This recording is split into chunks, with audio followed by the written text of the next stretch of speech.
Servant leadership within the Army setting. The chief, who seeks to show his professionalism and effectiveness, should be the leader of the team. Nevertheless, there is no universal answer to the question of what qualities the leader should have, since everyone adapts to circumstances and chooses their leadership style. One of these types, servant leadership, has recently gained popularity, as it aims to ensure the common good. However, the problem of whether this philosophy can be applied everywhere remains open. For example, the Army significantly differs from civilian companies, enterprises, and other similar organizations. This structure has a clear hierarchy, doctrines, and requirements for its subordinates and commander. Perhaps, regardless of the severity of the demands, Army leaders can accept, if not wholly, then partly, the servant leader's qualities. The term servant leadership can mislead by giving the impression that the person who chose this style seeks to please everyone or can only be a church leader. The reason for this misunderstanding is the traditional perception of leaders as independent and powerful individuals achieving their goals, and the contradiction this impression causes between leading and serving others. However, this philosophy's roots can be found in examples of prominent figures of ancient times, for example, Mahatma Gandhi or even Jesus. The term itself is newer. Robert Greenleaf introduced it in the second half of the last century. This theory assumes that the leader will put his or her people and their interests at the center of own attention and help them develop, which in turn leads to the achievement of common goals. Servant leaders must have certain qualities and characteristics influencing their behavior. Greenleaf's followers defined 10 of them: listening, awareness, persuasion, empathy, healing, stewardship, building community, conceptualization, commitment to the growth of people, and foresight. In the harsh conditions of the Army hierarchy, it is not easy to imagine how the commander uses most of them. Gain and Bryant, for example, believe that it is not worth replacing the existing Army requirements model with servant leadership. However, Kim notes the generally positive impact of such a philosophy on Army structures, particularly on the loyalty of soldiers.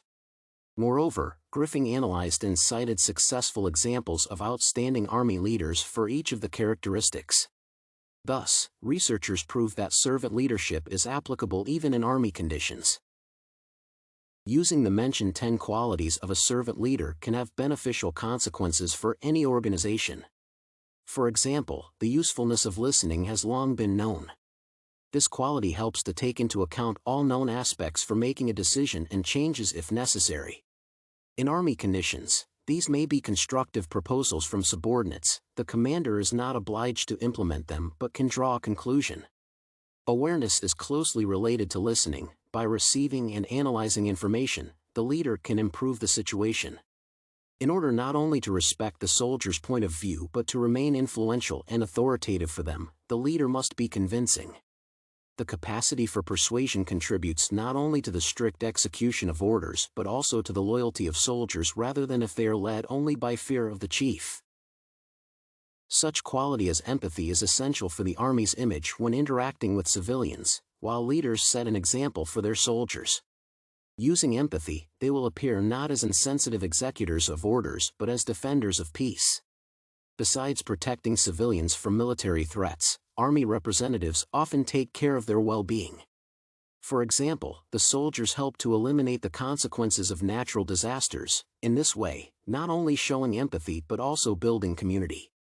Leaders can apply compassion together with healing to strengthen the morale of subordinates.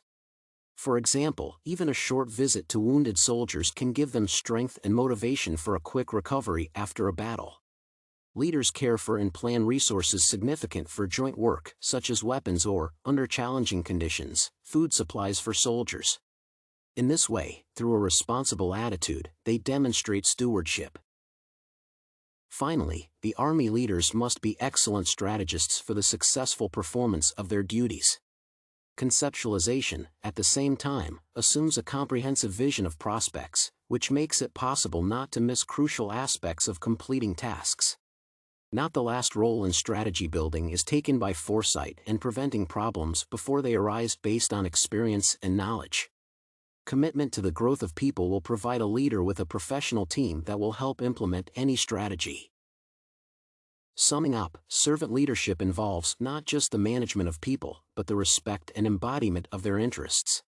As a result of this style of application, leaders receive loyalty and more significant commitment from their subordinates, which implies joint success. The specificity of the hierarchical structure in the Army, upon first impression, does not seem favorable for applying this philosophy. Nevertheless, research and analysis of the servant leaders' characteristics demonstrate their success in the military sphere. Such results do not mean that the existing doctrine of leadership in the Army should be replaced. However, using these qualities by leaders in critical situations can have a positive effect.